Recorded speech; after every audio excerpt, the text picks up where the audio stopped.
Hello and welcome to our special coverage of the Russian invasion of Ukraine. I'm Ladi Akari-Durwale. The headlines. Russia and Ukraine trade scores of prisoners of war in latest exchange.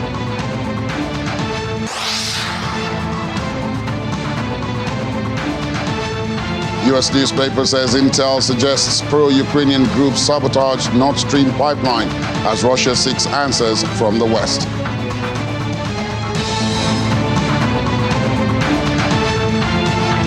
And Russia and Ukraine are said to have warned of open a road through Ukraine if Russia gets hold of Bakhmut.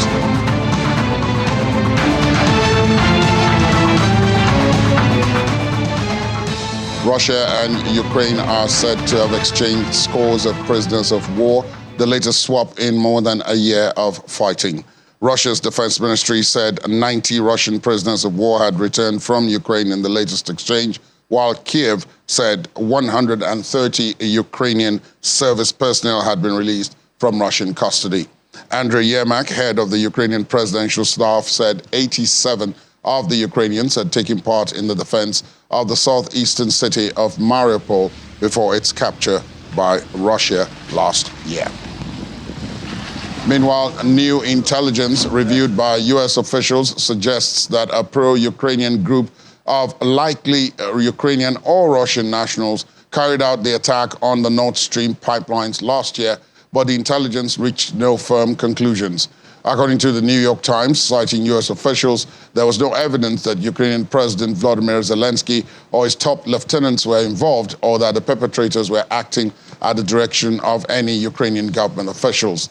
The U.S. and NATO have called the September 2022 attacks on the pipelines that spewed gas into the Baltic Sea an act of sabotage, while Moscow has blamed the West. Neither side, though, provided any evidence.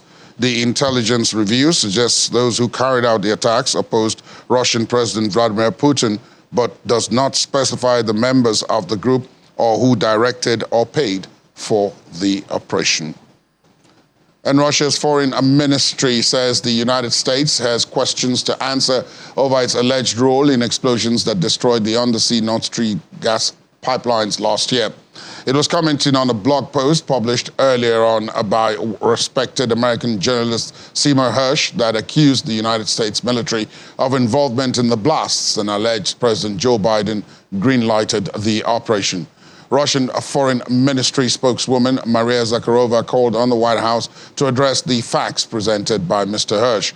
Quoting one unnamed source with direct knowledge of the operational planning, Mr. Hersh detailed how skilled deep water divers from the United States Navy planted C4 explosives during a training exercise last June, then detonated the payload remotely 3 months later. And a senior Ukrainian official has denied any involvement from the Ukrainian government in the Nord Stream pipeline leaks of late September last year, which Western leaders have said were likely the result of sabotage. Mikhailo Podolyak, an advisor to the Ukrainian president, wrote, quote, "Although I enjoy collecting amusing conspiracy theories about the Ukrainian government, I have to say Ukraine has nothing to do with the Baltic Sea mishap and has no information about pro-Ukraine sabotage groups." Mr. Podolyak added that the Nord Stream pipeline sank, as they say, in the Russian Federation itself. Mr. Podolyak's remarks follow a report from the New York Times, which said new intelligence suggests that a pro-Ukrainian group carried out an attack on the Russian-owned Nord Stream pipelines that left them badly damaged last year. And U.S. State Department spokesperson Ned Price said the United States has, quote, full faith and confidence in the investigations led by Germany, Sweden, and Denmark into the possible causes behind the explosion on the Nord Stream gas pipeline. During a news briefing, Mr. Price said the U.S. government would wait for its European partners' investigations to conclude. You referenced the investigators, and in fact, there are 3 countries that are investigating exactly what transpired. Our German allies, our Swedish and Danish partners as well. They've opened investigation into what has happened. Those investigations are ongoing. As we always do, we're going to let those investigations play out before we comment on any potential findings or conclusions. We have full faith and confidence in the investigation that they're running. Of course, we're going to wait for those investigations to conclude. We'll see what they say. But again, we have full faith and confidence in our European partners who are behind this. Moving away from the Nord Stream pipelines, but staying with the story, this time on a Belarusian airfield, where Ukraine's foreign ministry has denied Kiev's involvement in an attempted sabotage last month. Belarusian leader Alexander Lukashenko has accused Ukrainian and U.S. intelligence services of involvement in a drone attack for which Belarusian anti-government activists have claimed responsibility. The Ukrainian Foreign Ministry spokesperson Oleg Nikolenko said in a statement, quote, "It is clear that this is another attempt to create an artificial threat from Ukraine for the sake of justifying Belarusian support for Russian aggression." And Ukrainian President Volodymyr Zelensky has been speaking about the battle for Bakhmut, President Biden's recent visit to Kiev, and more. In a televised interview, Mr. Zelensky warned that Russian troops would have, quote, "an open road to capture key cities in eastern Ukraine if they seize control of Bakhmut," as he defended his decision to keep Ukrainian forces in the besieged city. Mr. Zelensky said that Kiev's military brass is united in prolonging its defense of the city after weeks of Russian attacks left it on the cusp of falling to Moscow's troops. He added, quote, "We understand that after Bakhmut, they could go further. They could go to Kramatorsk. They could go to Sloviansk. It would be open road for the Russians after Bakhmut to other towns in Ukraine in the Donetsk direction. That's why our guys are standing there." Mr. Zelensky said his motivations to keep the city are so different to Russia's objectives. German Defense Minister Boris Pistorius said that the question of what to do in terms of deterrence in the Baltics was up to NATO. Lithuania's Defense Minister Arvydas Anušauskas, on the other hand, said his country was working on building the necessary infrastructure for a permanent presence of a German brigade in his country. Since 2017, Germany has led an international battalion with some 1,500 troops in Lithuania as part of a NATO effort to deter Russia from attacking the Baltic region, seen as one of the weakest spots in the alliance's eastern flank.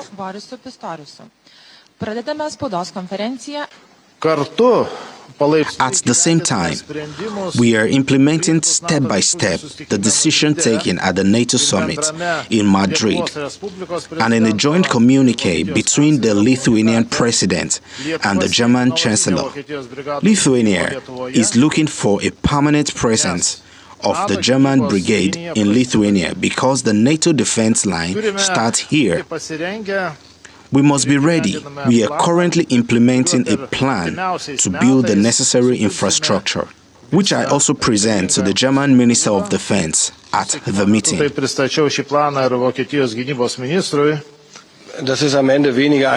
In the end, this is not so much a question of what Germany intends to do, but rather what NATO thinks is right and necessary. Firstly, there is the question of building up this brigade, intended for Lithuania, one way or another. And secondly, it is about infrastructural measures that have been started, which are necessary so such a brigade can be stationed in Lithuania.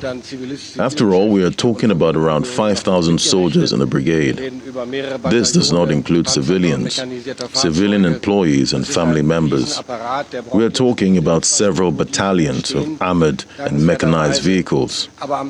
That's a huge apparatus that needs the appropriate infrastructure. This is being created, thankfully. But in the end, one central question is the other, namely what NATO says is the right thing to do militarily and in terms of deterrence and flexibility. A permanent brigade in the Baltic or several. Let's talk now to Dr. Tony Agbons, researcher, senior lecturer at the Anglia Ruskin University in London. He joins us virtually from there. Good morning to you. Welcome to the program. Good morning, Ladi. This morning. Nice to see you once again. Thank you. Let's begin with this Nord Stream pipeline controversy, shall we? When it happened in September last year, all eyes turned to Russia. Everyone expected and thought, they were the natural suspects. But it does seem as if the information that is now coming out is referencing some other suspects, if you like. What do you make of the whole thing? Yeah, thank you. I think when this explosion, happened in November last year, like you have rightly said, a lot of, watchers actually believe that this was, something that the Russians have done, because we all know the strategic importance of that pipeline. But event of the last few days is beginning to show that it probably could have been, one of those events that we will refer to, analysts like us refer to as the intrigues of war. Because now there is this challenge of the Russians accusing the West of being, the perpetrators of this pipeline blast. They are, on the other hand, the Russians are also suspecting forces, loyal to Ukraine have been the culprit. And then the West are also saying they didn't do it. So at the moment, nobody is really sure what is going on. And like I was saying in your report before I came on, even the U.S., defense, officials are saying that investigation is ongoing. I'm sure that in the next few days, we will really get to know who was responsible for this Nord Stream pipeline blast. There are a lot of reports of different types of sabotage. Just as we were trying to digest the one on the Nord Stream, then came the one of the alleged drone attack in Belarus, which Belarus is blaming Ukraine for. And Ukraine is saying, no, we don't know anything about it. But Belarus is insisting, and they said they've detained a couple of suspects in that regard. Do you think this issue of sabotage is going to assume central position in this war as opposed to, battlefield movements? Because it seems as if more and more now it's this hit and run, shall we say, under the table attacks, whoever is doing them, that seem to be taking center stage. To be honest, Ladi, at the stage the war is now, today is the 387 of this war. Last month was the first anniversary, of this invasion of Ukraine by Russia. Absolutely. Russia, I think they are at a point in the war where they don't even know whether to stop it or whether they are to continue, because this was supposed to be a 2 or 3 weeks military operation, but the thing is stretching beyond their limit. So where we are now, just like other crises we've had in the world previously, if you look at the history of wars, First World War, Second World War, and other military wars that have taken place in the past, it gets to a stage now where it's going to be propaganda, sabotage, who makes the more noise, because there's going to be a lot of sentiment and emotions coming in. I must tell you, with Nord Stream pipeline coming back, to the headlines, with this attack on Belarus, nations, who have just been, onlookers, they will now begin to take sides. If you notice, Iran is becoming really very prominent in this crisis. China, they have continued their hanky-panky. Even some African countries, you saw the other day, Russian foreign minister was in South Africa. He got a very, very, very warm and sweet reception over there. So you see that the dynamics of this war, like you have put it, Ladi, is shifting more from the battleground to the propaganda, level. Let me bring you to Britain, because, of course, one of those who was quite prominent, one of the countries that were quite prominent at the start and in the course of the battle was the United Kingdom. We remember Boris Johnson's several visits to Kiev and the pledges of money and equipment. But it does appear as if the current Prime Minister, Rishi Sunak, has taken a slightly, more somber tone about this. He hasn't been extremely vocal or flamboyant about what is happening with Britain and the Ukraine situation. Perhaps that is expected, right? Yeah, absolutely expected. And I think you mentioned it in one of the broadcasts. I was here when you said exactly what you are saying now. It is expected, and I would not really blame the current Prime Minister of the UK. He's battling with a lot of economic issues here, trying to sort that out. And I must also tell you that this Russia-Ukraine crisis is doing a lot of damage to the UK economy. So it is expected. But that is not to say that the support by the UK government has waned in any form. If you recall, recently the Ukrainian president was in the United Kingdom. He visited His Royal Majesty King Charles III, and he addressed the session of the UK Parliament here in London. So that relationship is there, but there seems to be a much, I would say, a much relaxed approach compared to what Boris Johnson was doing from this current UK Prime Minister, Rishi Sunak. But one other thing I also believe that Rishi Sunak is doing, he is really pushing for kind of a diplomatic solution.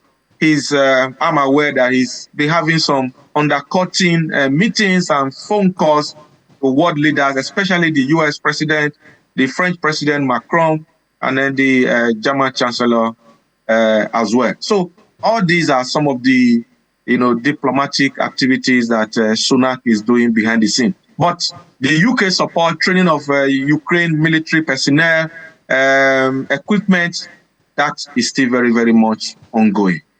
The visuals we had on the screen a couple of minutes ago was showing Mr. Sunak with Mr. Zelensky during Mr. Zelensky's visit, which you referenced there to the United Kingdom. So if we go back to those visuals, that seemed to have been some level of camaraderie, not at the level, of course, as you pointed out, of the level of Boris Johnson, but there seems to have been some camaraderie between Rishi Sunak and Volodymyr Zelensky. But I want to, talk to you a little bit about that aspect of the military support which Britain is providing, because part of what we can see in the visuals there is an examination of tanks and other pieces of equipment and all of that. And one is wondering, how much of that do you see going on behind the scenes? You talked about the fact that Mr. Sunak is also trying to see whether there is another way out of this,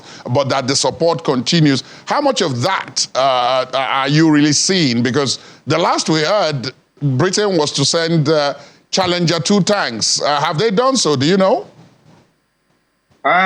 Yeah, I would say I'm not really sure if the Challenger 2 tanks have been supplied. I think some of this military hardware takes time to put together, and some other logistics behind it do take some time.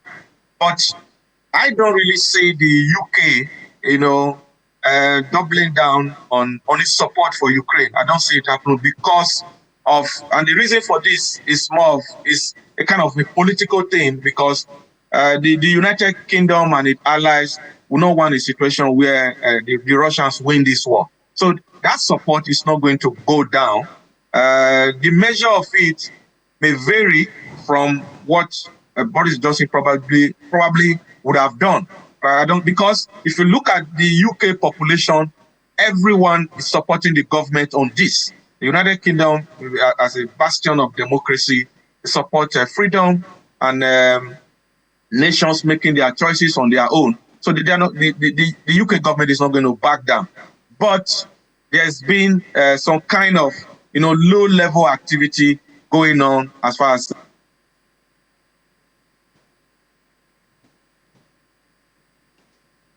I don't know if Dr. Agbos, are you still there? Okay, it looks like we've lost Dr. Agbos.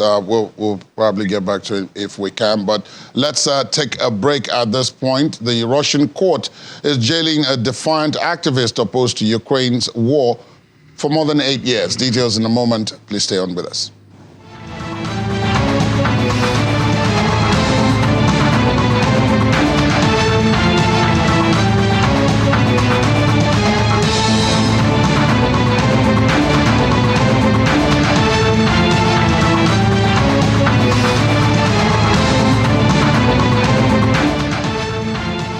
Welcome back, and I'm glad to say that we've got Dr. Aboz back with us after that slight disruption. Welcome back, Dr. Aboz. Before that happened, you were concluding the point about what you said was, cross-party support for Ukraine in the UK. Yes, thank you, Ladi. I hope you can hear me now. Yeah, absolutely. So that support from both political leaders in the UK population, everybody believes that it is the right thing to do to protect the sovereignty of the nation of Ukraine. Let's look at the economic cost, though, because this support has come, apart from the money that has been sent to Ukraine and the cost of the equipment, training, and all of that, it has come with some significant economic costs. We talk about Nord Stream gas pipeline. Britain was one of the countries that was affected by that. The cost of gas has gone up. You and I have spoken about that several times and the impact it has had on household incomes and expenditure. And then not too long ago, as recent as just under a week ago, the question of rationing of products, essential consumer items started. I don't know if you know about that and how that has gone down. And then there was strikes by different essential service workers over the issue of pay. Yes, thank you, Ladi. Just as you have said, this crisis in Russia and Ukraine has really damaged the UK economy. Not just the UK, even some other European countries. But because I'm based in the UK, I'll focus on the UK. So with the energy crunch, the high cost of energy, businesses are reeling, and this has greatly affected the supply chain. It has affected productive activities, and this has led to inflationary trend. Cost of goods and services has gone up economically. So that has had a very, very painful effect on the UK population and UK economy. So when you look at the issue of gas supply from that Nord Stream pipeline, it affected the UK. Recently, there was this rationing. As I speak to you, a lot of retail outlets in the UK, there is a shortfall in the supply of groceries. Even things as easy, like we say, as vegetables, they are not as easy to get in some of the big UK grocery shops. So all this is happening. And then when you come to the internal economic dynamics here in the UK, the strikes have been ongoing. In fact, as I speak to you, junior doctors are going to go on strike next week. Nurses, although consultations are ongoing, they want to still go on strike. Rail workers, driving test examiners, civil servants, teachers in primary and secondary school, university workers, ambulance staff, all this, they are all, angling to go on strike. So, and when you look at it, all these are a fallout of this war. And that is why the earlier this crisis is brought to an end, the better for everyone. Indeed, we all look forward to a quick resolution as speedy as possible, just like you. Dr. Tony Aboz at the Anglia-Ruskin University in London, thank you so much, as always, for your time and perspective on the program. Thank you, Ladi, and have a great day. You too. The Director General of the International Atomic Energy Agency, Rafael Grossi, says for the agency, the first priority in the world at this point in time is to avoid a nuclear accident with serious radiological consequences in a nuclear power plant that has been shelled several times. Mr. Grossi was addressing the IAEA's Board of Governors in Vienna, Austria, and referring to the Zaporizhzhia power plant in Ukraine. He said that he had not been able to get agreement on the establishment of a nuclear safety and security zone around this nuclear power plant, but that he would keep trying. Members of the volunteer group Brotherhood Battalion led a memorial service for 4 of its fighters killed last year while carrying out a raid on Russian territory. The ceremony held at the historic gold-domed St. Michael's Cathedral in central Kyiv saw volunteers standing shoulder to shoulder with Ukrainian soldiers. The 4 members of the Brotherhood Battalion, later buried in Kyiv, were 38-year-old Taras Kapyuk, 34-year-old Harovitz, and 32-year-old Maxim Mikhailov, as well as 19-year-old Bohdan Lergov. They were killed on December the 25th last year, according to Russia's FSB security service, which said at the time they were armed with foreign-made guns and 4 improvised explosive devices. And Ukraine's military has identified a soldier who it said was shot dead by Russian invaders in a video spread on social media. On Telegram, the military said the unarmed man was Timofey Mikhailovich Shidura from the 30th Mechanized Brigade. It said he had been missing since February the 3rd after hostilities around the eastern city of Bakhmut. The military said formal confirmation would be made once his body was returned from territory occupied by Russian forces. And a Russian opposition activist who used social media to condemn Moscow's war in Ukraine has received an 8.5-year jail sentence. It comes after a Moscow court found him guilty of spreading false information about the army. Dmitry Ivanov, who ran a protest channel on the Telegram social network for students of Moscow State University, said his statements about what Moscow calls its special military operation in Ukraine were accurate and denied any wrongdoing. You must understand that Russia is not Putin. We didn't vote for him, and he didn't ask us about starting this war with our closest neighbors. I know that tens of millions of people here in Russia are against this criminal war. Lots of us have friends and relatives in Ukraine, and we feel their pain. This war is great tragedy for all the Ukrainian people, but it is also tragedy for Russians who want to live in peace with their neighbors and who are suffering just now under the dictatorship. Today is a dark moment of our history, but the darkest moment is always before the sunrise. Free for Russia, peace for Ukraine. What's the point? The point is to threaten all of you. First of all, threaten all the people in Russia, but not only in Russia, all over the world. Putin wants to show that his power have no limits in Russia and out Russia, but that's not true. And the situation, the fact that I can speak with you now, that I can write my letters and so on, proves that his power is not absolute, and we can fight with our fear. Human rights activist Dmitry Ivanov, who's just been given an 8.5-year jail sentence for spreading misinformation about the army. That's according to the Russian authorities. And the United Nations Human Rights Chief Volker Turk is criticizing governments, including China and Russia, for restrictions on civil society in a speech that also took some Western states to task for their records on poverty and police violence. The highly anticipated speech was Mr. Turk's most comprehensive address to the Geneva-based UN Human Rights Council since he took office in October last year, and was being closely watched by diplomats and right groups to see what he would prioritize. Mr. Turk, who is Austrian, said his main message to governments was to listen to people, victims, and human rights defenders. He opened his speech by referring to the shocking magnitude of the impact of the war in Ukraine, which would harm the rights of Ukrainians for generations to come. But in a rare criticism of Western democracies as well, Mr. Turk raised U.S. police violence against blacks and a possible record drop in living standards in Britain, urging London to talk with striking workers.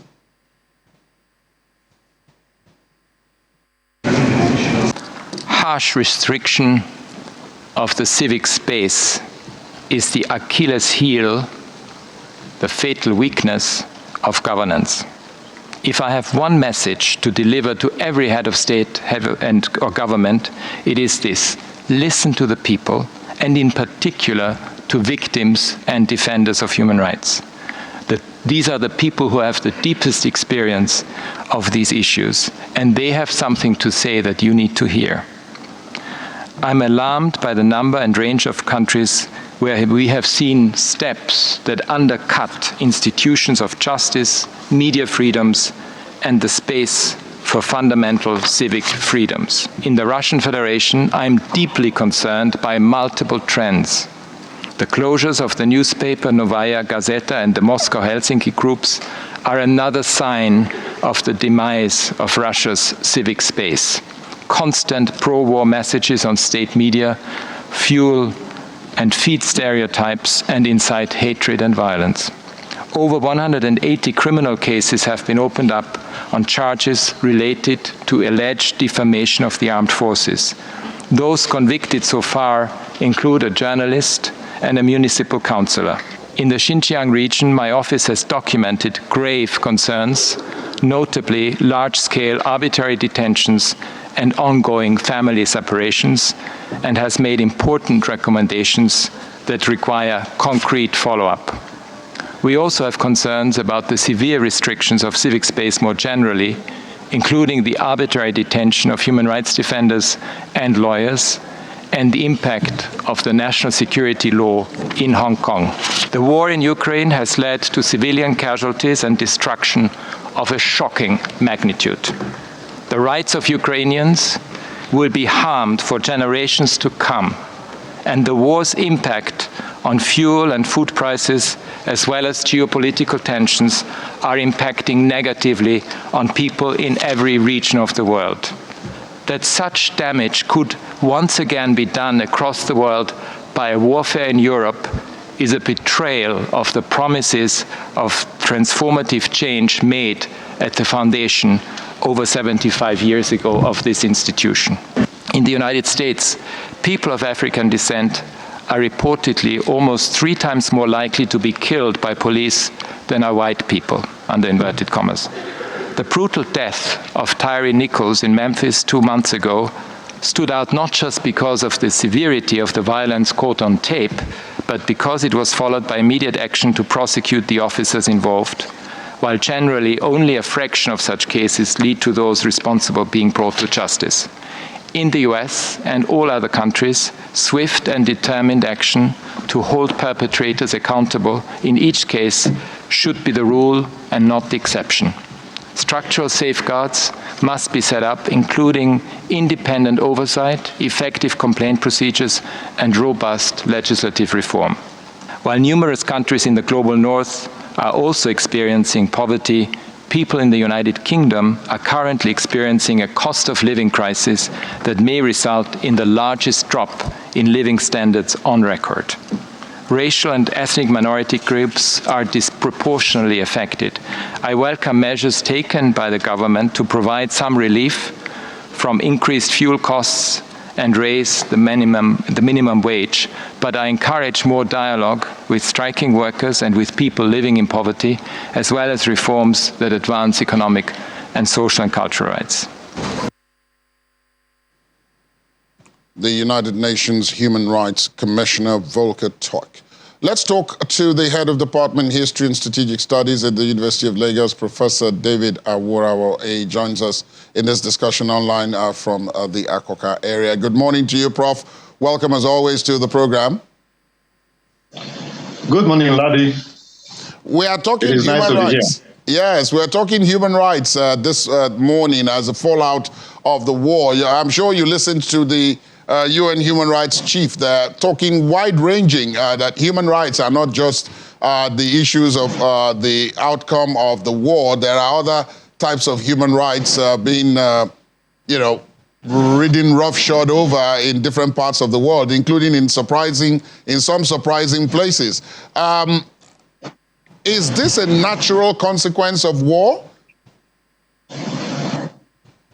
The simple answer is yes, it is. If you follow the wars, study of wars, from the ancient times, One of the issues that arises when wars break out is that values that humans hold dear are always thrown away. They occupy the backstage when the war breaks out.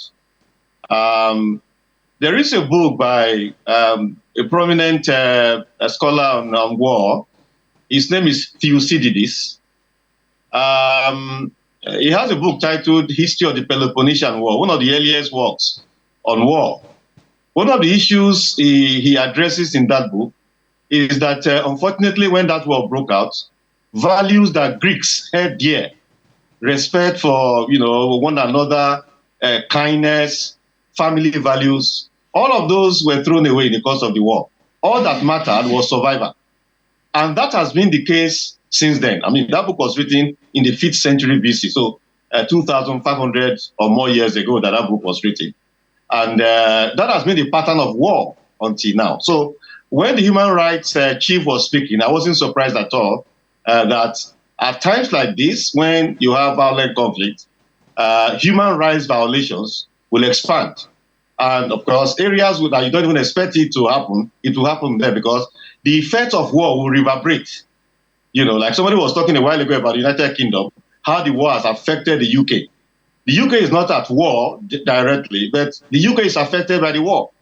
And all of those negative impacts also affect respect for human rights.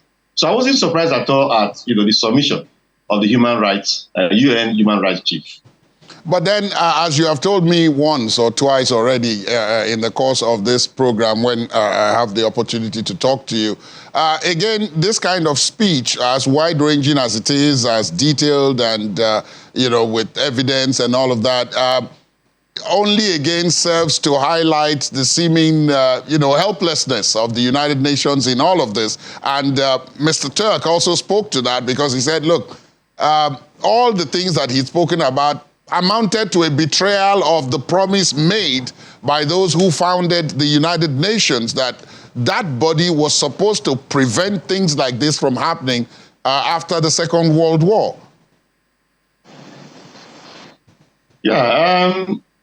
We've spoken about the weaknesses of the United Nations over and over again. And we shouldn't really be surprised. You know why? One former United Nations Secretary General, Kurt Warden, described the UN as the world in microcosm. The UN is, an aggregation, like a summary, the pivot on which the world itself, revolves. So what the world does at each time in its history is a reflection of how that organization like the United Nations will perform. It was like that too for the League of Nations. When the major actors, were committed to it and desirous of making it work, it worked. When the major actors failed to do what was expected and aggression became, the order of the day from 1931 to 1939, that was also a reflection of what the League of Nations became. So one is not surprised.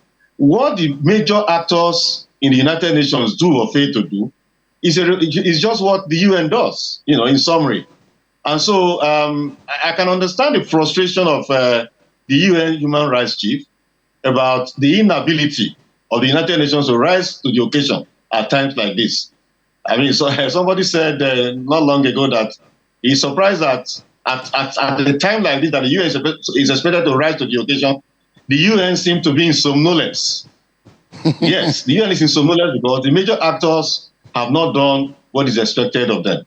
So we just hope that some, more vibrancy by the major actors will take place, which will help to, bring the countries at war to serious negotiation, which will bring the war to an end. Otherwise, this back and forth will continue, and of course, the UN will not be able to do anything meaningful, to bring the war to an end.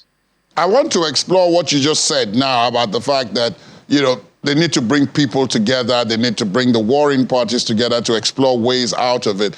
But as the days and the months have gone by, it has become more and more complicated, and people are now talking about a proxy war, which could lead, eventually to some sort of world confrontation, because we are seeing the Russians backed up by the Chinese, backed up by the Iranians, the North Koreans, and so on one side. Then you've got the Western Alliance on the other side, and then many countries in the middle who may eventually have to be on one side or the other in order to be able to survive for their strategic interest.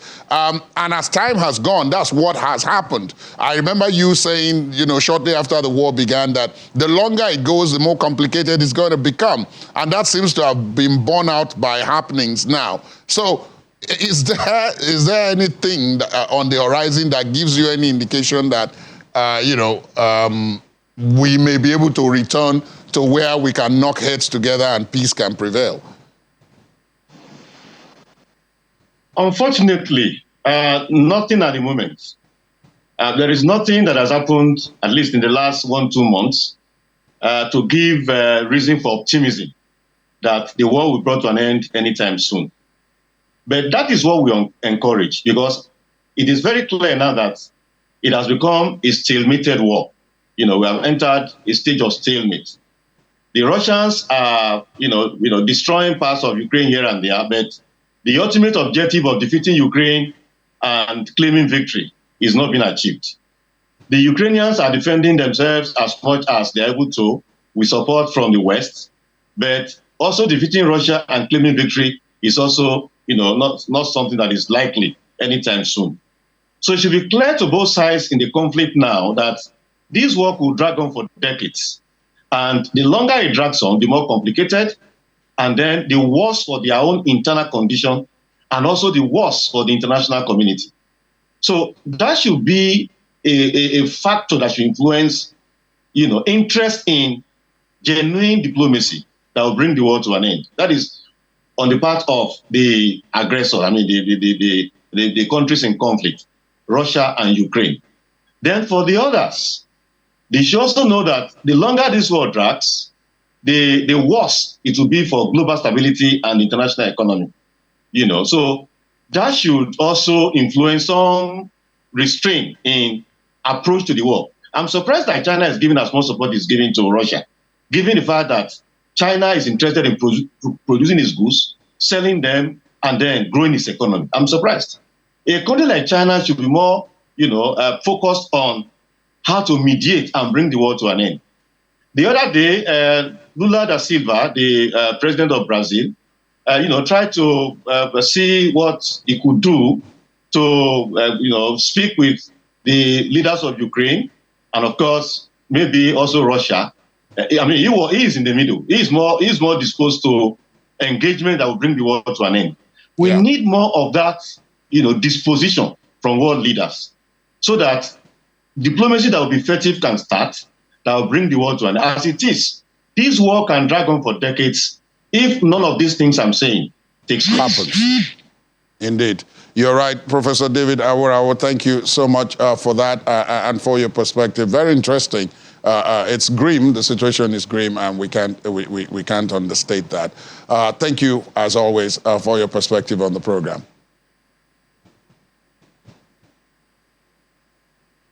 And when we return, the UN chief, Antonio Guterres, is to meet Ukraine's President Volodymyr Zelensky to discuss a grain deal extension. Details in a moment. Please stay on with us.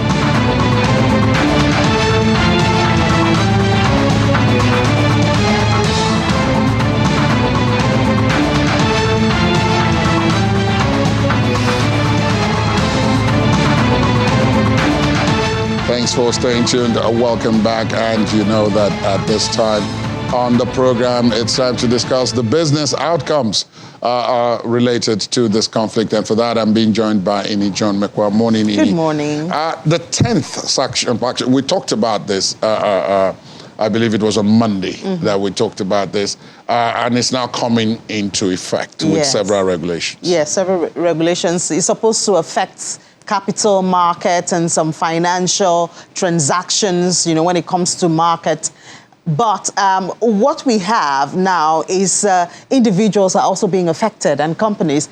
And the United States seems to be starting from home. So we have two companies who save a deal in electronic computers and all Right. of that, they have now been sanctioned by the United States because they're suspected to be dealing with Russia and Belarus. In fact, they say they're dealing with military items, even though the companies say they deal with computers and all those electronics, you know. And so they have now fallen under that sanction. And we have some other, of course, Russians that have also fallen into that. That have been dealing with the U.S. and, you know, as you said, you know, in a previous conversation where we talked about the fact that they want to do business. This is time to do business and make money. So, yes. But you know what surprised me when I saw the story was actually, I thought with all of the noise and all of the sanctions and the threat, you would not have a United States company still dealing with Russia or selling to Russia. Yes, but I mean, unfortunately, these two companies, and we don't know how many more are still there. And which can still be identified and sanctioned. And sanctions, you know. So now they can't deal with sell software and all those computer parts and things like that. Those two at least have come out in the open, but we don't know how many more. There are. I'm sure there are others who are waiting to step into their shoes once they have been identified. Already in the shoes. Now, Saudi Arabia is buying more of Russian diesel. So just as Russia may be losing on one side, as I just said, more people are stepping in on the other side. Okay, so remember that there was that sanction that came into effect about a month ago. That's the one that seaborne petroleum products came into effect, and diesel is a major part of that. So before the war, Europe used to have 56% of diesel that it uses from Russia. From Russia, yeah. okay. But after about, I think from last month, or January, February, it went down from 66% to 2%. So what happens to that? Now, the other part of this is, why should Saudi Arabia, that is oil rich, be buying diesel from Russia? Exactly. I mean, they have enough. They're one of the biggest oil producers. Actually, the biggest, exactly. So why are they buying diesel from Russia? And guess what? Europe is buying diesel from the United States and also buying from Saudi Arabia. So guess what? Well, at the end of the day, it all still boils down. It all still boils down to money. So really. I hope it's not Saudi Arabia buying diesel from Russia, refines it, and sells the same Russian diesel back to the people, unfriendly countries. You know, at the end of the day. Actually, speaking of unfriendly countries, I see here that the Central Bank of Russia has extended the restriction on the withdrawal of funds from those unfriendly countries for another 6 months. Yes, another 6 months till September. So people cannot get monies, of course, dollars and all of that out. They can't receive it if you're in Russia. Someone cannot from outside Russia send you some money and foreign exchange. If they want, they should do it in rubles. In rubles. Yeah, and of course... Which we have discussed several times is partly responsible for the strength of the ruble. Yeah, this different strategies to put more demand on the rubles, you know, adds value to it. And, I mean, I saw a story that the ruble for some days now has just been flat. So it's neither going up or down. In spite of... They have their banking sector reports came out. And last year, I mean, obviously, as expected, the banking sector really lost a lot of money, but how come the ruble is still strong? Very strong. In fact, last year, you know, it was the best performing currency. Which the Russians were quick to emphasize. Obviously. Who wouldn't? Who wouldn't, truthfully. Indeed. Thank you very much, Ini. Of course, there's a lot happening in the world of business, not just related to this conflict, all other stories, and Ini and the crew on the business desk here at Channels will be bringing you updates on all of those right after this. There's Business Morning. Later in the day, Business Incorporated. So, Ini, see you there. Thank you so much. Finally, on the program, Antonio Guterres, the UN Secretary General, is meeting Volodymyr Zelensky, the president of Ukraine, in Kiev to discuss extending the Black Sea grain deal with Moscow. The UN spokesperson, Stefan Dujarric, says the Secretary General has arrived in Poland on his way to Ukraine, adding that Mr. Guterres will discuss the continuation of the deal in all its aspects and other pertinent issues. And that's how we wrap up the program this morning. Thanks for being with us. My name is Ladi Akere Dodoale. Do join us for updates on the Russian invasion at 5 o'clock on The World Today. But for now, do have yourselves a pleasant midweek ahead. Good morning.